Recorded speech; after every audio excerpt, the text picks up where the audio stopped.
नमस्कार, मैं हूं राजश्री शर्मा। दिन भर की खबरों में सबसे पहले नजर डालते हैं आज के मुख्य समाचारों पर। जिला मुख्यालय पर रन फॉर विकसित राजस्थान का आयोजन, मुख्यमंत्री रोजगार उत्सव युवा सम्मेलन भी हुआ आयोजन। भाजपा ने सराहा 1 साल का कार्यकाल, विपक्ष ने नकारा। विपक्ष बोला खुशी नहीं, मातम मनाने का समय।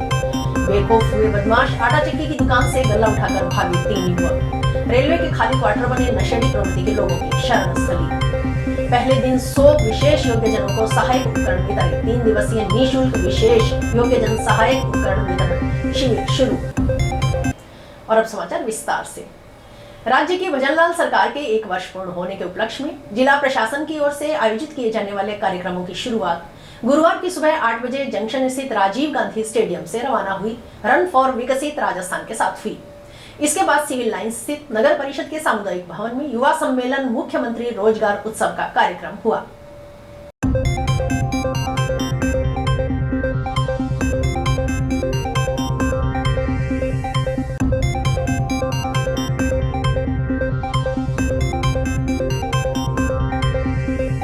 कार्यक्रम में विधायक गणेशराज बंसल, कलेक्टर कानाराम, जिला परिषद सीईओ ओपी बिश्नोई, एडीएम उमेदी लाल मीणा, भाजपा जिलाध्यक्ष देवेंद्र पारिक, अमित साहू, सीएमएचओ डॉक्टर नवनीत शर्मा सहित अन्य गणमान्य नागरिकों ने कार्यक्रम में शिरकत की।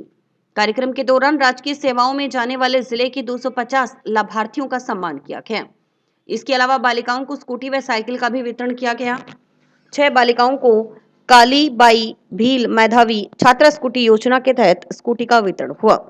इसके अलावा 5 बालिकाओं को साइकिल, 5 बालिकाओं को व्यावसायिक टूल किट और 5 बालिकाओं को टैबलेट का भी वितरण किया गया।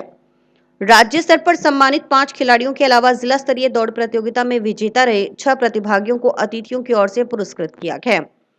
गौरतलब है कि राज्य की भजनलाल सरकार के 1 वर्ष पूर्ण होने के उपलक्ष्य में जिला मुख्यालय पर 12, 13, 14, 15 और 17 दिसंबर को कार्यक्रम आयोजित किए जा रहे हैं। राज्य सरकार के द्वारा जो बेटियों को स्कूटी वितरण किया जा रहा है, वह 259 हमारे बच्चों को जो नौकरियां देकर राज्य सरकार के द्वारा लाभान्वित किया जा रहा है। मैं सभी नौकरी प्राप्त करने वाले सभी मेरे बेटे व बेटियों को बहुत बहुत बधाई देता हूं और कामना करता हूं कि आप आगे भी राज्य सरकार की मंशा के अनुसार ईमानदारी से कार्य करते हुए अपना कर्तव्य निभाएंगे। जिन बेटियों को स्कूटी मिली है, टैबलेट मिली है या अन्य जो भी राज्य सरकार के द्वारा सुविधाएं उपलब्ध कराई गई है, मैं सभी को बहुत बहुत बधाई देता हूं और भविष्य में यही आपसे कामना करता हूं कि आप अच्छे से पढ़ लिख कर अपने परिवार का व इस प्रांत का नाम रोशन करें। रोजगार उत्सव और युवा सम्मेलन जो कि राजस्थान सरकार के 1 साल का कार्यकाल पूरा होने के अवसर पर मैं बहुत ही आभार व्यक्त करता हूं हमारे राजस्थान के यशस्वी मुख्यमंत्री श्रीमान भजनलाल जी का, कि जिस प्रकार का वायदा उन्होंने राजस्थान की जनता के साथ और राजस्थान के युवाओं के साथ किया था कि 5 साल में, आने वाले 5 साल में हम 4 लाख युवाओं को रोजगार देंगे। आज हनुमानगढ़ जिले में ये 3रा जो रोजगार उत्सव है और आज 259 हमारे युवक और युवतियों को लाभार्थी के रूप में जिन्होंने राजकीय सेवा में जाना है, उनको आज उनका सम्मान किया जाएगा। और निश्चित रूप से जो हमारे माननीय मुख्यमंत्री जी ने कहा वो किया, चाहे वो खेती किसानी का क्षेत्र हो, चाहे वह महिलाओं के लिए हो, चाहे जिस प्रकार से गत सरकार के अंदर युवाओं के साथ जिन लोगों ने धोखा किया था, पेपर लीक जैसे प्रकरण होते थे, आज हमारे माननीय मुख्यमंत्री जी ने एसआईटी का गठन करके और युवाओं को एक हौसला दिया है कि राजस्थान की सरकार उनके साथ खड़ी है और हर वर्ग के लिए, 36 बिरादरी के लिए हमारे राजस्थान के यशस्वी मुख्यमंत्री जी काम कर रहे हैं। और निश्चित रूप से आज बहुत उत्साह के साथ हमारे युवा साथी आए हैं और राजस्थान राइजिंग का जो काम, इस राजस्थान को बीमारू प्रदेश से एक विकसित राजस्थान बनाने का जो संकल्प हमारे माननीय मुख्यमंत्री जी ने लिया है, उसके ऊपर भी राजस्थान की सरकार अग्रसर है। राजस्थान की भजनलाल सरकार का 1 वर्ष का कार्यकाल पूर्ण हो गया है। जहां भारतीय जनता पार्टी ने प्रदेश सरकार के कार्यकाल की सराहना करते हुए उपलब्धियों भरा बताया है, तो दूसरी तरफ विपक्ष ने इस समय खुशी नहीं बल्कि मातम मनाने की बात कही है। देखिए, राजस्थान का 1 साल पूरा होने के अवसर पर मैं हमारे माननीय मुख्यमंत्री जी का बहुत आभार व्यक्त करता हूँ। ईआरसीपी राजस्थान को सरसब्ज करने के लिए, राजस्थान में जो पानी की एक बहुत बड़ी समस्या ईआरसीपी के माध्यम से वो समस्या हल होगी। इसी के साथ साथ किसानों की सम्मान निधि बढ़ाने का काम किया, हमारे युवाओं को रोजगार देने का काम किया, मातृशक्ति को, महिलाओं को सशक्त करने का काम किया, और जिस प्रकार से गरीब परिवारों को राशन के लिए उनकी समय सीमा बढ़ाने का जो काम किया, निश्चित रूप से इस राजस्थान सरकार की इतनी उपलब्धियां हैं 1 साल में, जो निर्णय माननीय मुख्यमंत्री जी ने किए, उसके लिए मैं बहुत बहुत उनका आभार व्यक्त करता हूँ। कि राजस्थान की सरकार 1 साल पूरा होने के खुशी में उत्सव मना रही है। असल तो उत्सव ये अडानी का उत्सव है। ये सरकार ने अभी कहा है कि हम बिना किसी पैसे के जमीन को कन्वर्ट करेंगे और उद्योगपतियों को देंगे। सारा जो प्रोग्राम है अभी पूरे देश के उद्योगपतियों को यहाँ बुलाया है लूटने के लिए। असल में हम कह रहे हैं कि अभी उत्सव का वक्त नहीं, मातम का वक्त है। किसान की फसलें अभी मंडियों के अंदर जो है बर्बाद हो रही हैं। किसी की भी फसल, कोई भी फसल जो है वो एमएसपी पे खरीदने की है, जबकि मोदी जी कह रहे हैं एमएसपी थी, एमएसपी है, एमएसपी रहेगी, पर वो कागजों में रहेगी, कोई उसकी खरीद नहीं कर रहे हैं। इसी तरह से महंगाई के जो आलम है कि चाहे आप सिलेंडर को लीजिए, चाहे आप बिजली को लीजिए, अभी बिजली में स्मार्ट मीटर लगेंगे, उनकी कीमत बढ़ाई जाएगी। इसी तरह से पानी का जो कनेक्शन है, पेयजल का कनेक्शन है, उसके भी कह रहे हैं मीटर लगाएंगे। वो सब कुछ ये ठेके पे दे रहे हैं, सब कुछ ये प्राइवेट दे रहे हैं, चाहे सड़क हो, चाहे ये आपका नहर हो, चाहे आपकी जो है वाटर वर्क्स हो, चाहे आपका हॉस्पिटल हो, चाहे स्कूल हो। मतलब हालत ये है कि सेकेंडरी स्कूल में कोई चपरासी नहीं है, जो है मिडिल स्कूल में कोई चपरासी नहीं है, प्राइमरी स्कूल में कोई चपरासी नहीं है। झाड़ू वहाँ छोटे छोटे बच्चे वहाँ झाड़ू निकालते हैं। पानी की कोई व्यवस्था नहीं है। आप पिछले 10 साल के अंदर सरकार लोगों के पीने का शुद्ध पेयजल मुहैया नहीं करवा पाई, और हम कह रहे हैं जी उत्सव मना रहे हैं। तमाम प्रयासों के बावजूद क्षेत्र सहित जिले के युवाओं में नशे की प्रवृत्ति बढ़ती जा रही है। नशे की पूर्ति के लिए चोरी, छीना झपटी, लूट जैसी आपराधिक वारदातों को अंजाम दिया जा रहा है। ताजा मामले में जंक्शन के वार्ड 15 भट्टा कॉलोनी में दिन दहाड़े बाइक पर सवार होकर आए नशेड़ी प्रवृत्ति के 3 युवक आटा चक्की की दुकान में घुसकर रुपयों से भरा गल्ला उठाकर भाग गए। आटा चक्की मालिक ने इनका पीछा किया तो वे रेलवे के खाली क्वार्टरों में इंजेक्शन के जरिए नशा करते मिले। तीनों युवक वहां से फरार हो गए। पीड़ित ईशा खान ने बताया कि भट्टा कॉलोनी में घर के बाहर ही उसकी आटा की चक्की है। बुधवार की दोपहर करीब 2 बजे 3 अज्ञात युवक बाइक लेकर आए। इनमें से एक युवक ने उसकी दुकान में घुसकर रुपयों से भरा गल्ला उठाया। इसके बाद तीनों युवक बाइक पर सवार होकर वहां से फरार हो गए। यह वारदात दुकान में लगे सीसीटीवी कैमरों की फुटेज में कैद हो गई। गले में करीब 27,000 रुपए रखे हुए थे। इसका पता चलने पर वे इन युवकों को ढूंढते हुए रेलवे के खाली क्वार्टरों में पहुंचे तो वह युवक इंजेक्शन से नशा कर रहे थे। क्वार्टर्स में नशीली टैबलेट और सिरिंज आदि पड़ी हुई थी। उन्होंने बताया कि रेलवे की खाली क्वार्टर नशेड़ी प्रवृत्ति के लोगों की शरण स्थली बने हुए हैं। यहां अक्सर नशेड़ी प्रवृत्ति के लोग नशा करते मिल जाएंगे। वारदात को अंजाम देकर इन क्वार्टरों में आकर छिप जाते हैं। इन जर्जर क्वार्टरों को तोड़ना चाहिए, अन्यथा इनकी सार संभाल होनी चाहिए। पहले सीसीटीवी कैमरे लगे हुए मेरी चक्की है आटे की। नशेड़ी टाइप के 3 लड़के आए और मकान उसमें चक्की में एंट्री करी और अचानक ही चक्का उसने गल्ला और गायब हो गए। उनको ढूंढते यहाँ पूछने आए तो पता चला इस तरह की सिरिंजें लिए बैठे, इंजेक्शन लगा रहे हैं, समेक की पुड़ियां पी रहे हैं। बुरा हाल कर रखा है उन्होंने। खाली क्वार्टर तो कोई उनको दिखना चाहिए, उसके हालात यही कर देते हैं ये लोग। और नशे की प्रवृत्ति ज्यादा बड़ी है जिसकी कोई हद नहीं। नए एसपी साहब के आने के बाद सुनने में आया था कि अंकुश लग रहा है, ये हो रहा है, वो हो रहा है, परंतु ऐसा कोई महसूस भय नहीं है। सरेआम कैमरे लगे हुए और वो सरेआम चोरी करके ले जा रहे हैं। तो इसमें भय न होने का कारण, पुलिस से जब बात करते हैं तो पुलिस एक ही बात कहती है जी नशेड़ियों का करें क्या। अभी पिछले दिनों 2 सिकलीगर समाज के 2 लड़के मर गए, उससे पहले 1 लड़का मर गया, उसके बाद 2 लड़के और मर गए एक करके। एक दिन में 2 लड़कों की मौत हुई तो भी पुलिस प्रशासन ने आंख तक नहीं खोली। बड़े अफसोस की बात है। ईशा खान ने कहा कि क्षेत्र में नशा हद से ज्यादा बढ़ गया है। शरेआम लूट, चोरी, छीना झपटी की वारदातें हो रही है। नशेड़ी व आपराधिक प्रवृत्ति के लोगों में पुलिस का खौफ नजर नहीं आता। उनके वार्ड में ही नशे के ओवरडोज से कई युवकों की मौत हो चुकी है। पुलिस को शिकायत की जाती है तो उल्टा परिवादी पक्ष से ही तरह तरह के सवाल जवाब किए जाते हैं। परिवादी को ही सबूत लाकर देने के लिए कहा जाता है। अगर यह काम जनता ही करेगी तो पुलिस किस काम आएगी। उन्होंने कहा कि शहर में बिना नंबरी बाइक पर लोग घूम रहे हैं। हम क्या करें, उल्टी का उन्हीं से सवाल किया जाता है, वे आपने दुकान छोड़ के क्यों चले गए, गला खुला क्यों पड़ा था आपका, ये सवाल अगले से किए जाते हैं। ये उनका कोई दायित्व नहीं है भी यहाँ गलत हो रहा है। बिना नंबरों के मोटरसाइकिल चलने लग रहे हैं, उनको किसी पे रोक लगाए। हेलमेट के बिना तो उसका चालान करते हैं, और बिना नंबर वाले को ये पूछते नहीं भी तेरे नंबर नहीं लगा रखा, तेरा नंबर बिना नंबरों के मोटरसाइकिल कैसे घूम रहा है।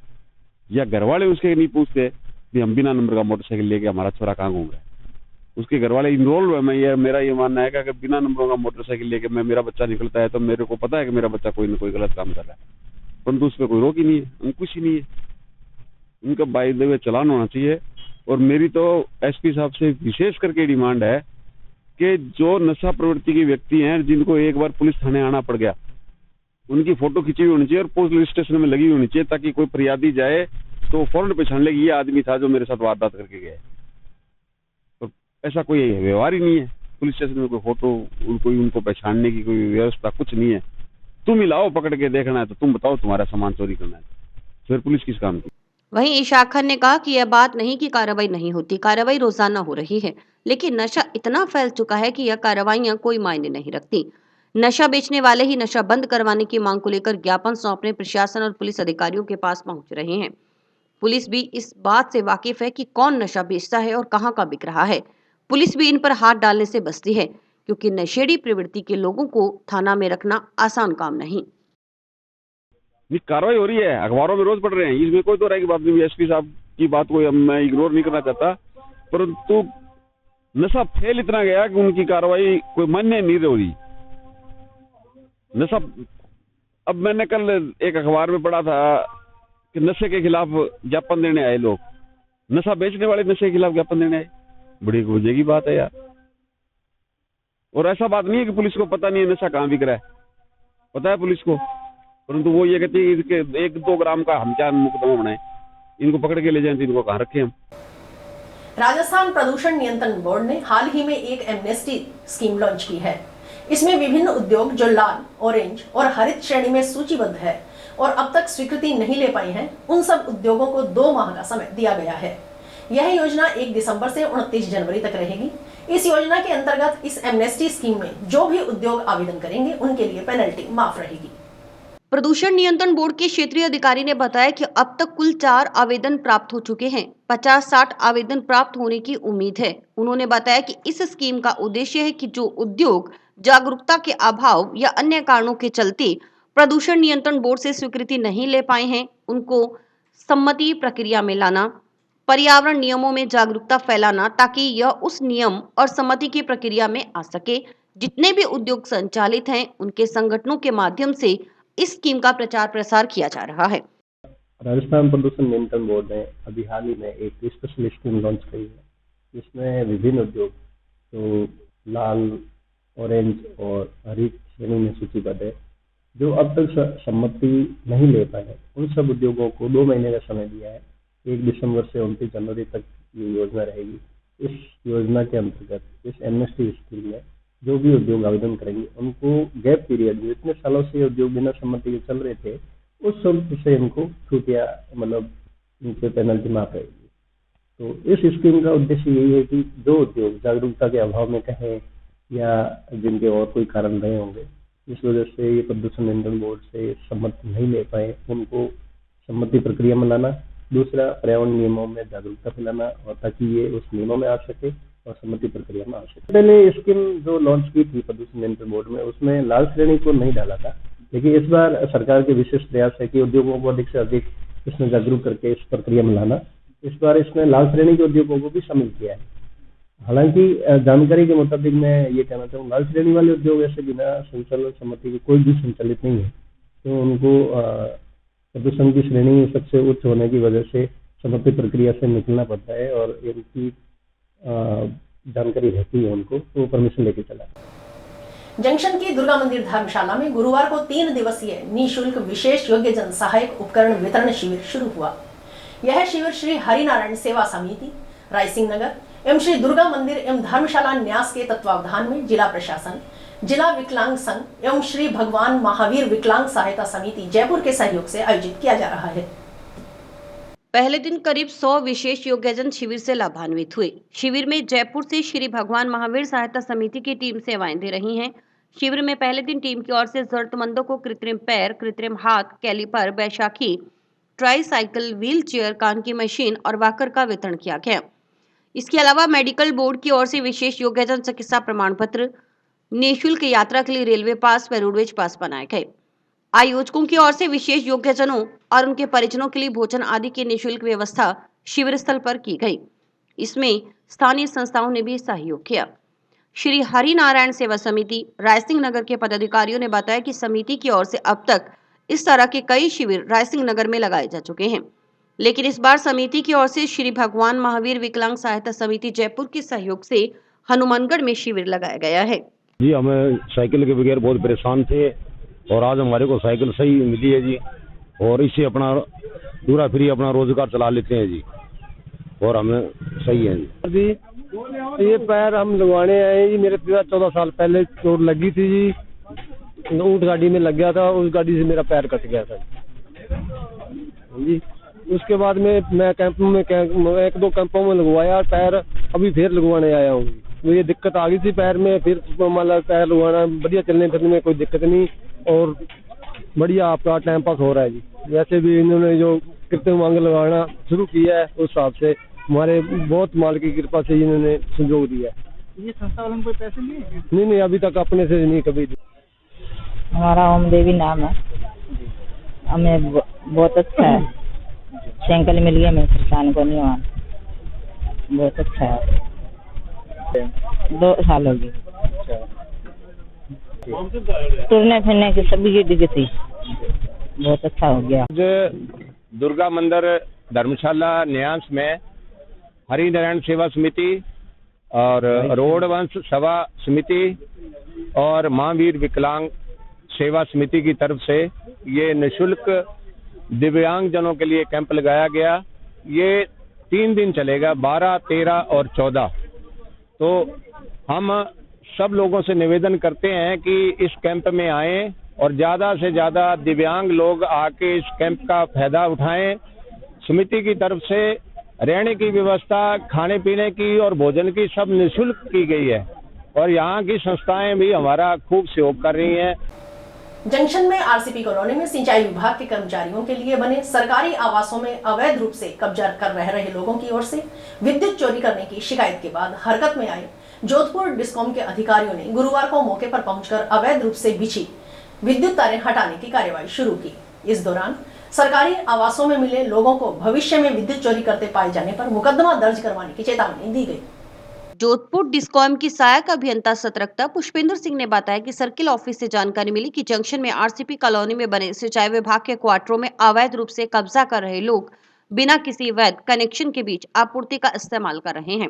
इसके बाद सहायक अभियंता सतर्कता की टीम और एफआरटी के कर्मचारियों ने विद्युत थाना के जाब्ता के साथ संयुक्त कार्रवाई करते हुए अवैध कनेक्शन काटे गए। टीम की ओर से 8 से 10 क्वार्टर ऐसे चिन्हित किए गए जिनके विद्युत मीटर नहीं लगे हुए थे।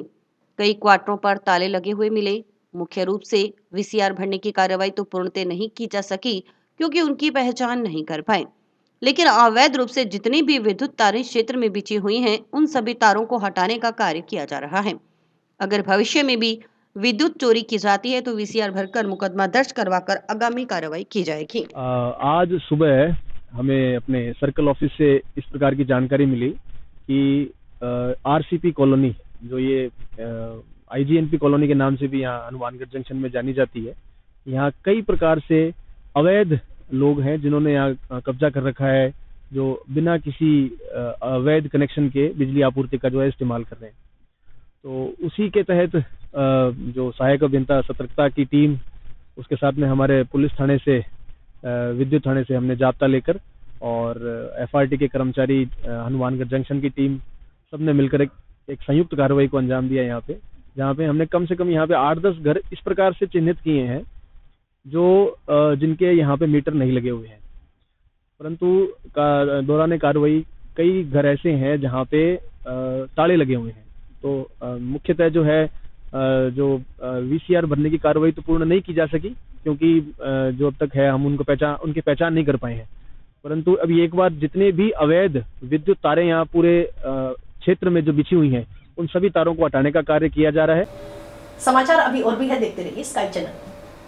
नमस्कार दोस्तों, मैं डॉक्टर निधि डोमेवाले फोकस नागपाल आई हॉस्पिटल से, जो 40 साल से आँखों की बहुत अच्छी सर्विस दे रहा है। आपको ये बताते हुए मुझे खुशी हो रही है कि अब चश्मा निकालने का ऑपरेशन जो लेज़र द्वारा किया जाता है, जिसे लेसिक कहते हैं, वो यहाँ पर शुरू हो चुका है। लेसिक यानी लेज़र द्वारा आपके आँख का चश्मे का नंबर हटाया जाता है।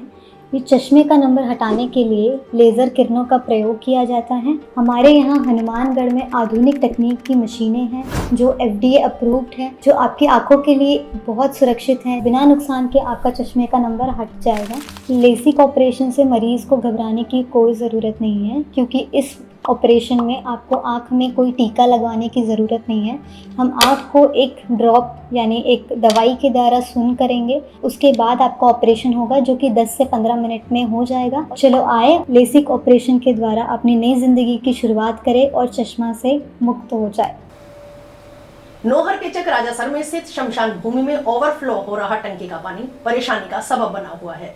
स्थानीय निवासियों ने बताया कि लाइनमैन की लापरवाही के कारण यहां बने वाटर ओवरहेड टैंक से पानी ओवरफ्लो होकर शमशान भूमि में बिखर जाता है, जिससे यहां खड़ी फसल खराब होती है। वहीं इसके अलावा यहां अस्थियां भी पानी में बह जाती है, जिस कारण लोगों की धार्मिक भावना भी आहत हो रही है।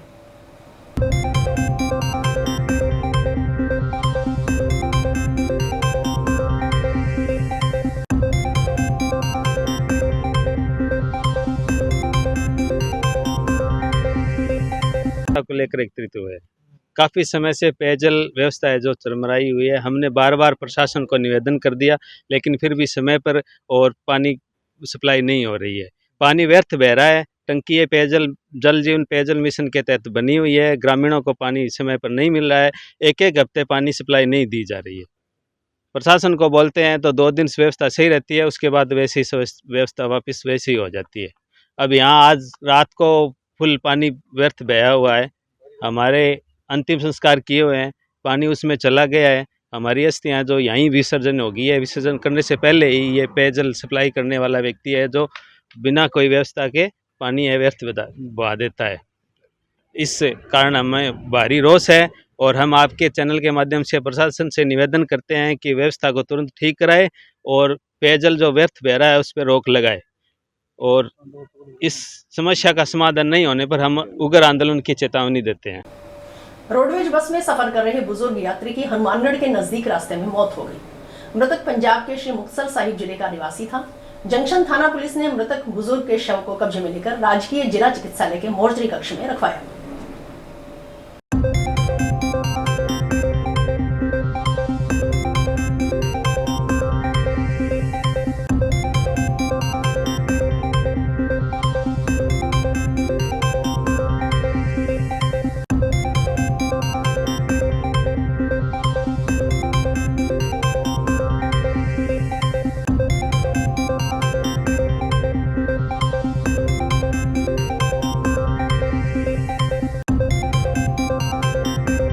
इसमें सूरतगढ़ से चढ़ा था। सूरतगढ़ ये नीचे उतर गए थे, तो इनको चढ़ाने में थोड़ी सी दिक्कत हुई कि ये कह रहे थे भी मुझे दिक्कत हो रही है, तो इनको चढ़ाया। तब तक ठीक थे ये।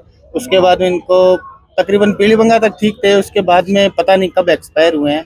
अब हम बीच में आके डबली के पास में आके देखा था तो इनकी तबीयत ज़्यादा लग नहीं रहा था भाई ये हैं एक्सपायर हो चुके थे शायद। 108 को फ़ोन किया, 108 एम्बुलेंस आई हुई है और इन्होंने कहा है कि ये एक्सपायर हो गए हैं, तो पुलिस को पहले खबर देनी होगी। तो पुलिस को खबर दे चुके हैं, वो आती होगी। जंक्शन में नई धान मंडी के नजदीक स्थित महाराजा अग्रसेन पार्क में नगर परिषद की ओर से हॉल कार्यालय का निर्माण करवाया जा रहा है। गुरुवार को विधायक गणेश राज बंसल ने निर्माण कार्य की नींव रखी। इस हॉल में अग्रवाल समाज समिति की ओर से लेबोरेटरी का संचालन किया जाएगा। इस लेबोरेटरी में जरूरतमंद परिवारों के लिए निःशुल्क जांच की सुविधा उपलब्ध रहेगी।